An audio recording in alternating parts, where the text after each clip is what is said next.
लक्ष्मी निवास मालिकेच्या येणाऱ्या आजच्या भागामध्ये आपल्याला असं बघायला मिळत आहे की आता सिद्धू सुपर्णाने आणि रवीच्या घरी पोहोचलेला असतो.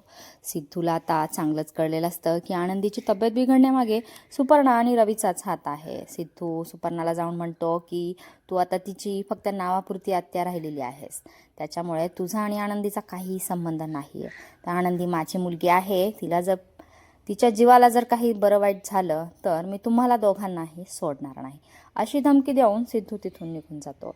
इकडे आता श्रीकांत भावनाच्या घरी पोहोचलेला असतो. श्रीकांतने दरवाजा वाजवलाय. भावनाने दार उघडलेला आहे. भावनाला श्रीकांतला समोर पाहून खूप मोठा धक्का बसतोय. काय आता श्रीकांत भावनाला जाब विचारणार का?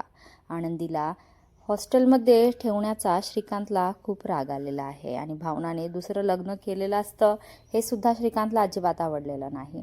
त्याच्यामुळे आता श्रीकांत भावनाला खूप काही प्रश्नांची उत्तरं मागणार आहे, जी की भावना ती उत्तरं देऊ शकेल का हे पाहणं खूप रंजक ठरणार आहे. आणि श्रीकांत आता आनंदीला भावनापासून घेऊन जाणार का हे सुद्धा पाहणं खूप रंजक ठरणार आहे. इकडे जयंत आता पंडितजींना पुन्हा गाणं म्हणण्याचा आणि घरी येण्याचा आग्रह करत असतो. पंडितजी मात्र त्याचा फोन अजिबात रिसीव करत नाहीत.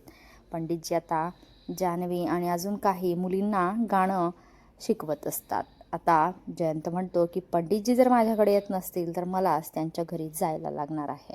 आणि मग जयंत आता पंडितजींच्या घरी पोहोचलेला असतो. त्याने जान्हवीचा आवाज ऐकलेला असतो आणि जान्हवीला पाहिलेलं सुद्धा आहे. परंतु पंडितजी आता जान्हवीला जयंतच्या जाचापासून वाचवणार आहेत हे पाहणं खूप रंजक ठरेल.